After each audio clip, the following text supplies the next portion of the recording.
অন্তর্বর্তী সরকারের সাফল্যের উপর দেশ মানুষের ভাগ্য ও গণতন্ত্রের ভবিষ্যৎ নির্ভর করছে বলে মনে করেন বিএনপি মহাসচিব মির্জা ফখরুল ইসলাম আলমগীর। দ্রুত নির্বাচনের ব্যবস্থা করলে বিএনপির পূর্ণ সমর্থন থাকবে বলে জানান তিনি।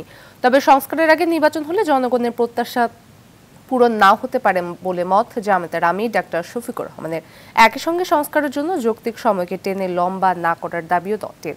আরটিভিকে দেয়া সাক্ষাৎকারে এসব কথা বলেন তারা। মাইদুর রহমান রুবেলের রিপোর্টে বিস্তারিত। দলীয় সরকারের অধীনে গত ৩টি জাতীয় সংসদ নির্বাচনকে শুধু প্রশ্নবিদ্ধই করেনি আওয়ামী লীগ, পুরো নির্বাচনী ব্যবস্থাকেই ধ্বংস করে দিয়েছে, এমনটাই মনে করে দেশের অন্যতম দুই রাজনৈতিক দল বিএনপি ও জামায়াত ইসলামী। ছাত্র জনতার বিপ্লবে ফেসিবাদ পতনের পর অন্তর্বর্তী সরকারের যাত্রায় সবার অংশগ্রহণে সুষ্ঠু নির্বাচনের স্বপ্ন দেখছে দলগুলো। বিএনপির দ্রুত নির্বাচন চাইলেও জামাত চাইছিল সংস্কার, যার প্রেক্ষিতে 2 দফা সংলাপ হয়েছে প্রধান উপদেষ্টার সাথে।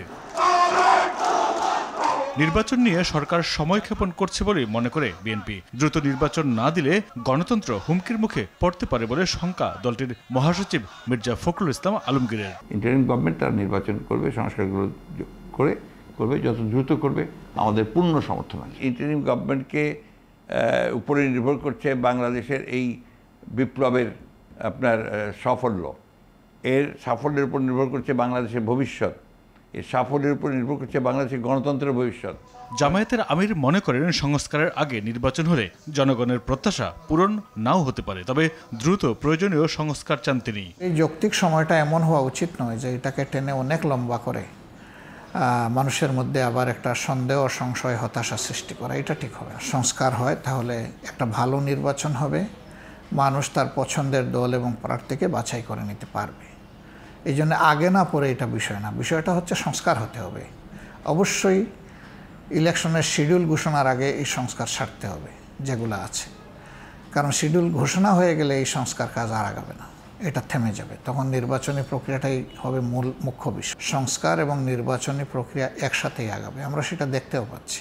দ্রুত অংশগ্রহণমূলক নির্বাচনের মাধ্যমে দেশের গণতন্ত্র সুসংহত হবে বলে মনে করেন বিএনপি ও জামায়াত। সংস্কার হলো, নির্বাচন হলো না, তাহলে কি হলো?